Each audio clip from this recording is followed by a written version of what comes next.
şagirdlər, bu dərsimizdə biz Hilal kurslarının keçirdiyi son ümumi sınaq 2-nin tarix suallarının cavablarına baxacağıq inşallah. Həmən 76-cı sualdan başlayaq. Mətn sualıdır. Mətndə bəhs olunan xanlığı tapmaq lazımdır. Bilməliyik o xanlıq hansı xanlıqdır. Daha sonra o xanlığı Şəki xanlığından deməli fərqini tapmalıyıq. Bəhs olunan mətni oxuyanda anlaşılır ki, bu Qarabağ xanlığıdır və Qarabağ xanlığının Şəki xanlığından fərqi nədir? 18-ci əsrin deməli ortalarında təhlükəsizliyini gücləndirmək üçün siyasi mərkəzini dəyişməsi. Bilirsiniz ki, Qarabağ xanlığı 3 dəfə siyasi mərkəzini dəyişib. Öncə Bayat, sonra Şahbulaq və nəhayət 1752-ci ildə Pənahabad qalasını inşa edərək mərkəzini ora dəyişmişdi. Bunun hamısı nə üçün eləyirdi? Təhlükəsizliyini gücləndirmək üçün. Şəkidə isə belə bir şey yoxdur. Ona görə cavab Y-dir. Davam edirik. 77-ci sual və burada deyir ki, Şimali Azərbaycan Çar Rusiyası tərəfindən idarə etdiyi dövrdə yeridilən siyasətin iqtisadi və sosial nəticələrinə aiddir. Çar əsarəti dövrü 1828 və 1917-ci illər arasında olduğu dövr bilirsiniz. Və deməli, burada cavabları oxuyuruq. Azərbaycanın iqtisadi müstəqilliyi artdı, xeyr. Rusiya Avropa ölkələrinin gerilinə son qoydu. Bununla bu cümlə ümumiyyətlə yanlış cümlələrdir. Belə bir şey yoxdur. Azərbaycan dilinin dövlət idarələrinin istifadəsi xeyr, genişləndirilmədi. Rus dilindən istifadə olunurdu dövlət dili kimi rəsmi idarələrdə Çar Rusiyası dövründə. Xalq arasında Rusiyanın müstəmləkəçilik siyasətinə qarşı olan narazılıq aradan qaldırıldı. Tamamilə yanlış bir cümlədir. Rusiyada monarxiya idarə sistemi zəifləyərək süqut etdi. Yanlışdır. Azərbaycan xalqının milli şuuru gücləndi və mübarizə zaman içərisində daha da genişləndi. Bəli, doğru cavab Y-dir. 78-ci suala baxırıq. Vətən müharibəsinə aid deyil. Vətən müharibəsi bilirsiniz ki, 27 sentyabr və 10 noyabr arasında nəzərdə tutulur və 2020-ci il nəzərdə tutulur bu aylar arasında, günlər arasında. Deməli, xüsusi təyinatlı qüvvələrin düşmən ordusunu darmadağın etməsi edib, Suqovuşan azad edilib, düşmənin hava hücumundan müdafiə sistemi məhv edilib, Murov yüksəklikdə azad edilib, Şuşa şəhəri azad edilib, amma burada görürsünüz yazır döyüşsüz və silahsız. Təbii ki, cümlə yanlışdır, ona görə də Y cavabı doğru cavabdır. 79-cu sual. İlham Əliyevin prezidentliyi dövründə milli qəhrəman adı almış qəhrəmanlarımızı tapmalıyıq. Bilirik ki, bunlar bir neçəsi var əlimizdə. Mübariz İbrahimov, aprel döyüşlərindən sonra 3 nəfər var. Murad Mirzəyev, Samit İmanov, Şükür Həmidov. Bir də 2024-cü ildə Natiq Qasımov var. Ona görə də baxırıq burada cavab A olur. Murad Mirzəyev və Samit İmanov. 80-ci suala gəlirik. Deməli, 80-ci sual Həsən Padşah Qara Yusifdən fərqli olaraq, yəni Həsən Padşaha aid olanı tapmalıyıq. Qonşu türk dövlətləri bəylikləri ilə əmin-amanlıq sülh şəraitində yaşamışdır. Yəni ki, hər ikisində bu ola bilər. Ona görə də bu fərq deyil. Və eyni zamanda hər ikisi də qonşu türk dövlətləri ilə və bəylikləri ilə müharibə də aparıb. Yəni bu hər ikisində olan bir şey olduğuna görə burada bunu götürmək olmaz. Yeni sülalənin və eyni zamanda yeni bir türk dövlətinin əsasını hər ikisi qoyub. Sülalənin yox, amma deməli dövlətin əsasını hər ikisi qoyub və Azərbaycanın şimal torpaqlarının bir hissəsini birləşdirib, hər ikisi birləşdirib. Kürdən Araz çayrasını, hətta Qara Yusif bilirsiniz ki, Kürdən şimalıdır. Venesiya ilə sıx əlaqələr yaradan təbii ki, bilirsiniz ki, Həsən Padşahdır. Elə fərq də budur ki, Həsən Padşah Qara Yusifdən fərqli olaraq Venesiya ilə yaxından diplomatik əlaqələr saxlamışdı. 81-ci sual. Xarı Bülbül Festivalının 7-ci Xarı Bülbül Festivalının keçirildiyi şəhər təbii ki, Şuşadır. Şuşa da 3-dür, B cavabıdır. 5 Naxçıvandır, 4 Gəncədir, 2 Şamaxıdır, 1 Bakıdır. Gəlirik 82-ci sual. Yeni bir sual tipidir. Euler-Ver diaqramına əsasən hansı iki fikrin yerini dəyişsək doğru cavab alınır. Dəyişdik, yəni bu 1, 2, yəni sol tərəf, sağ tərəf və ortadakıların ən azı ikisi dəyişməlidir ki, burada düzgün olsun. Düzgün deməli bir sxem alınsın. Baxırıq burada 18-ci əsrin birinci yarısı Türkmənçay müqaviləsi bilirsiniz ki 19-cu əsrin birinci yarısında imzalanıb. Getməlidir bu sağ tərəfə. Səfəvi dövləti 19-cu əsrdə ola bilməz. Səfəvi dövlətinin işğala qarşı mübarizəsi də olmalıdır. 18-ci əsrin birinci yarısı Nadir xandan gedir söhbət. Deməli 1 ilə 4-ün yeri dəyişməlidir. Doğru cavab D-dir. Sacıoğullar dövlətinin ərazisi uzanırdı Dərbənddən Həmədana qədər. Dərbənddən Zəncan və Həmədana qədər. Ona görə doğru cavab A-dır. Asan sualdır o. 84-cü sual. Bu da o qədər çətin deyil. Hacı Çələbinin Gürcü çarına qarşı mübarizəsinin nəticəsi nə idi? Borçalı Gürcü hakimiyyətindən azad edildi. Doğru cavab A-dır. Və 85, 18-ci əsr burada bir dənə şey qeyd edelim ki, baxın, Y cavabında Borçalı xanlığı yazılır. Çünki Borçalı xanlıq yox, Sultanlıq idi ona görə. Qayıdaq təzədən 85-ə. 18-ci əsr əfşarlar, 19-cu əsr Rusiyaya aid oxşarlıq. Burada cavab D-dir. Yəni yeni ərazi, inzibati ərazi bölgüsünün tətbiq edilməsi. Bilirsiniz ki, Nadir ölkəni yenidən böyük əyalətlərə bölür, o cümlədən Azərbaycan əyaləti yaradır və bu bir inzibati bölgüdür. Rusiyada bilirsiniz ki, xanlıqlarımızı ləğv edib əyalətlərə çevirir və yeni inzibati bölgü yaradır o da. Ona görə bu oxşarlıqdır. Cavab D-dir. Gəlirik 86-cı suala. Xalq Cümhuriyyətinə aid ifadəni seçməliyik. Baxın, Müsavat Təşkilatı Çar Rusiyasına qarşı mübarizə aparıb, amma AXC dövründə yox təbii ki. Çünki Çar Rusiyası 17-ci ildə süqut edib, 1917-də, AXC 1918-də yaranıb. Bunu çıxırıq. Nəsib bəy parlament sədri olmayıb. Bilirsiniz ki, bu Topçu Başovdur.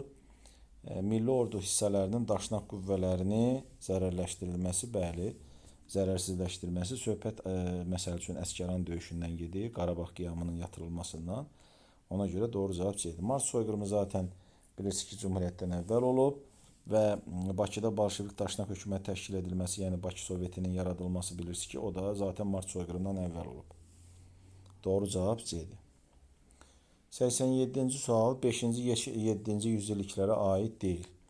Romanın Alman tayfalarının, yəni Vandalların hücumuna məruz qalmaq 5-ci əsrdir. Bərdənin paytaxta çevrilməsi 5-ci əsrdir. Albaniyada yerli hökümdarlar hakimiyyətdə olub 8-ci əsrə qədər, yəni 5-də, 6-da, 7-də, 8-ci əsrlərdə olub.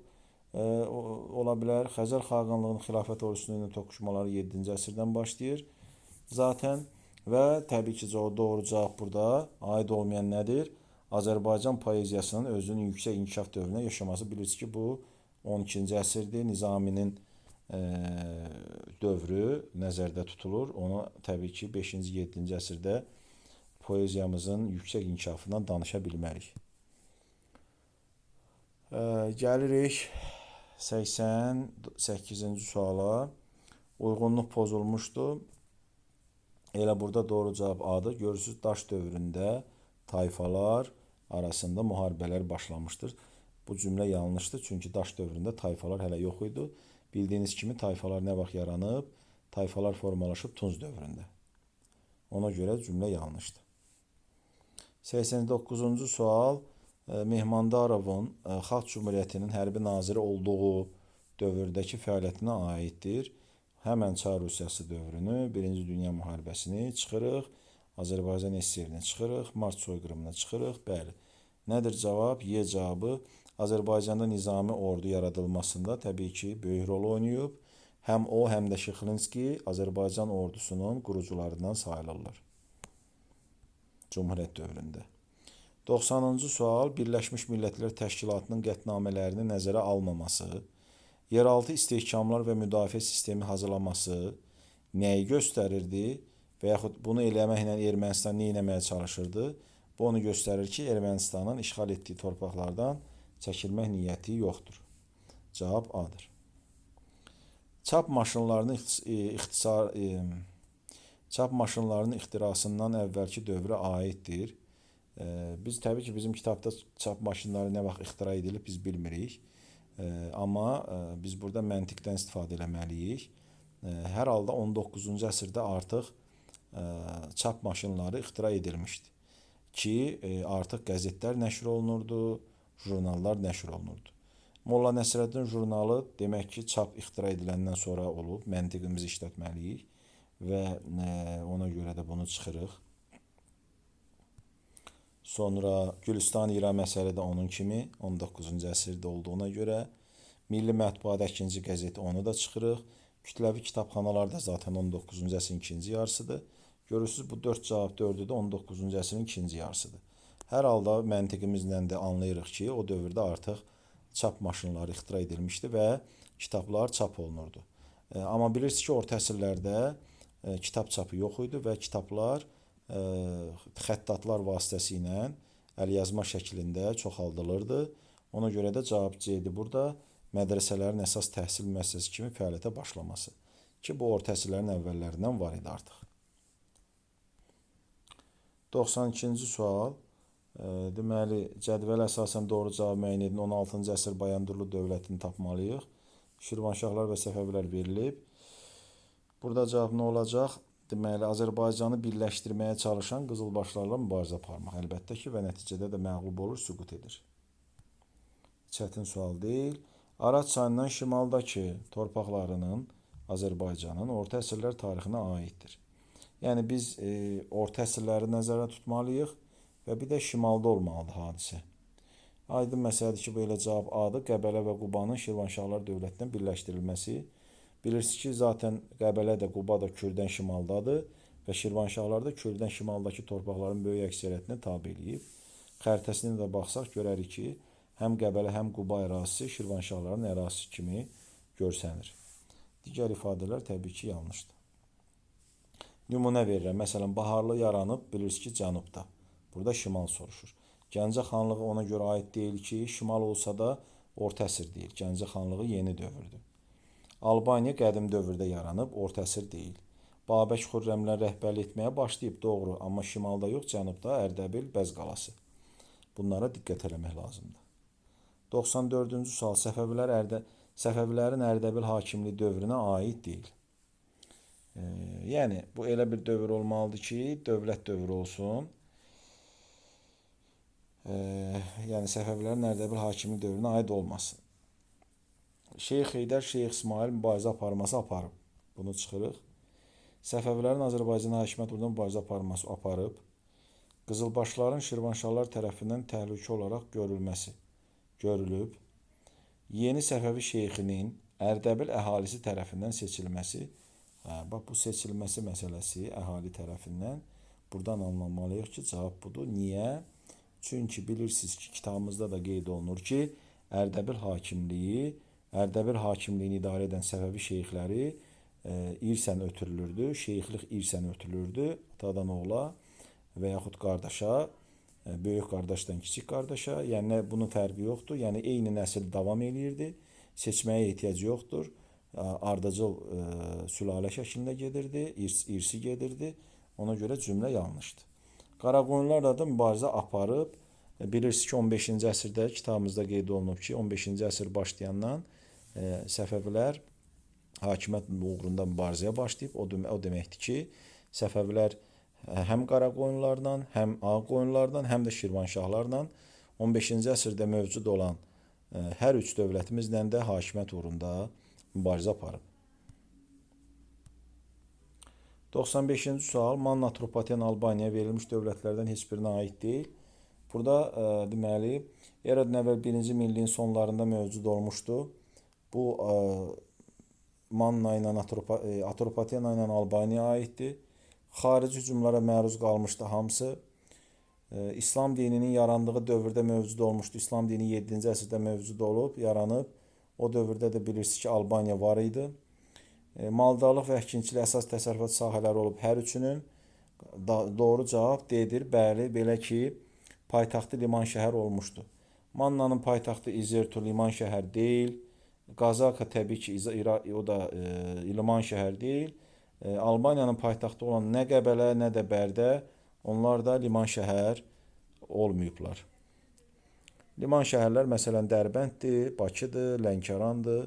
Bunları saymaq olar. Gəldik 96-cı suala. Sonuncu qapalı sualımız Heydər Əliyevin 20-ci əsrin sonuncu 10 illiyindəki fəaliyyətlərinə aid deyil. İlk dəfə prezident seçkilərinin keçirilməsi. Bilirsiniz ki, Heydər Əliyevdən əvvəl də prezident seçkiləri keçirilib. Kitabımızda qeyd olunur Əbülfəz Elçibəyin adı ki, ondan əvvəl prezident olub. Deməli, Heydər Əliyevin dövründə ilk prezident seçkiləri keçirilə bilməz. Və bu da Dünya Azərbaycanlıların birinci qurultayı, bilirsiniz ki, 2001-ci ildir.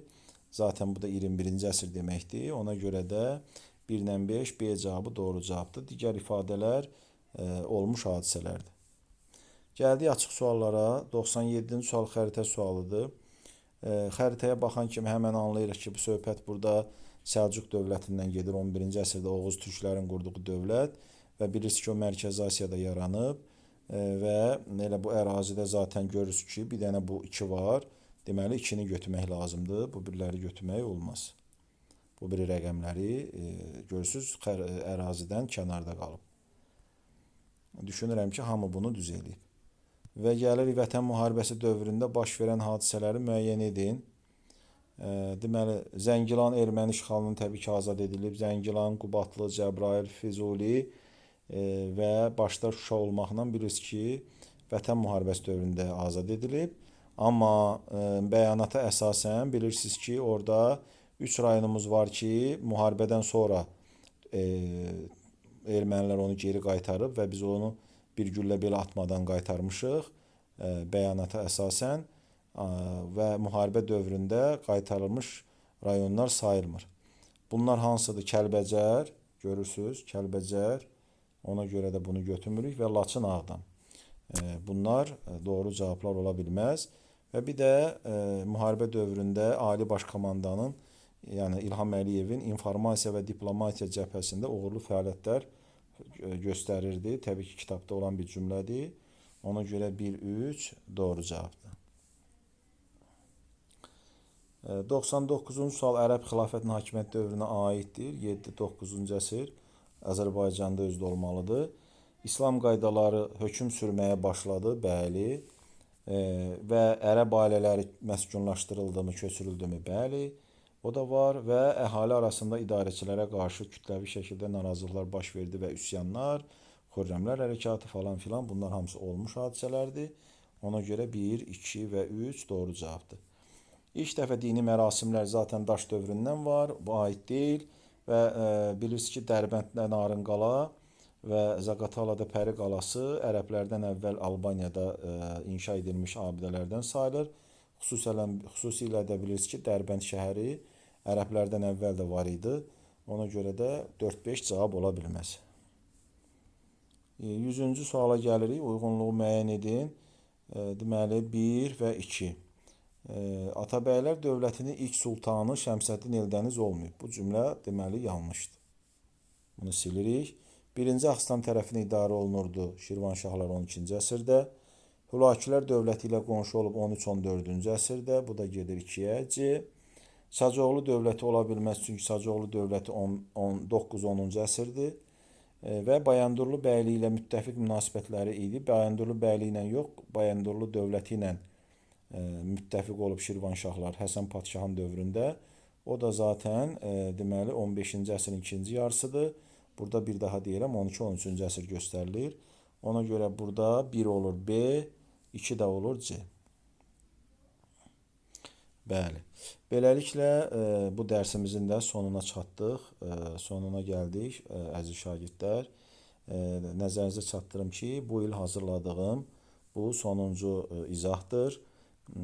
Və bu izahı da Hilal kurslarının sonuncu sınavına həsr elədim. İnşallah bir həftədən sonra qəbul imtahanıdır. Məni dinləyən hər bir şagirdlərimizə uğurlar arzu edirəm. Qəbul imtahanında inşallah hər birinizin ürəyinizcə olan nəticələr yığarsınız və dəyanət şagirdi olarsınız. İnşallah yar və yardımcınız olsun. Sağ olun. Növbəti dərslərimizdə görüşənə qədər salamat qalın.